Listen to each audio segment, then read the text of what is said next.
কথায় কথায় নিজেদের বিশ্বের বৃহত্তম গণতন্ত্র হিসেবে দাবি করে ভারত, অথচ সেই ভারতের বুকেই প্রতিনিয়ত মানবাধিকারের চরম লঙ্ঘন ঘটছে।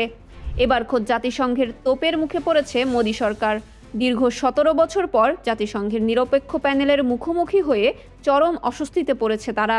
বাংলাভাষী মুসলিম, রোহিঙ্গা এবং দলিতদের ওপর চলা রাষ্ট্রীয় নিপীড়ন নিয়ে এবার ভারতকে সোজা আঙুল তুলে সতর্ক করেছে জাতিসংঘ। জাতিসংঘের জাতিগত বৈষম্য বিলোপ বিষয়ক কমিটি বা সিইআরডি তাদের তদন্তে এক ভয়ঙ্কর সত্য সামনে এনেছে।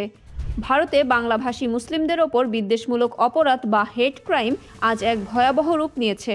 আইনশৃঙ্খলা রক্ষাকারী বাহিনীকে ব্যবহার করে জাতিগত পরিচয়ের ভিত্তিতে তল্লাশি, বিনা বিচারে আটকে রাখা এবং বিচার বহির্ভূত হত্যাকাণ্ডের মতো ঘটনা ঘটছে অহরহ।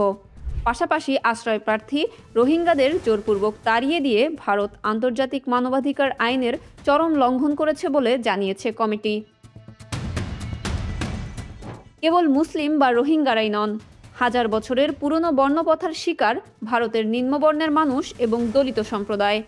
জাতিসংঘের বিশেষজ্ঞ স্তামাতিয়া স্টাভরিনাকির মতে, ভারতে আইনের শাসন কেবল কাগজ কলমেই সীমাবদ্ধ।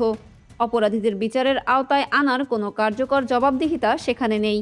এমনকি ব্যক্তিগত পর্যায়ে বর্ণবাদ প্রতিরোধের কোনো আইনি কাঠামোও নেই দেশটিতে, যার খেসারত দিতে হচ্ছে সাধারণ মানুষ ও মানবাধিকার কর্মীদের। আন্তর্জাতিক মঞ্চে নিজেদের ভাবমূর্তি বাঁচাতে ভারতের প্রতিনিধি দল সাংবিধানিক সুরক্ষার নানা বুলির আশ্রয় নিয়েছে। তবে জাতিসংঘের ১৮ জন স্বাধীন মানবাধিকার বিশেষজ্ঞের সামনে তাদের সেই সাফাই ধোপে টেকেনি।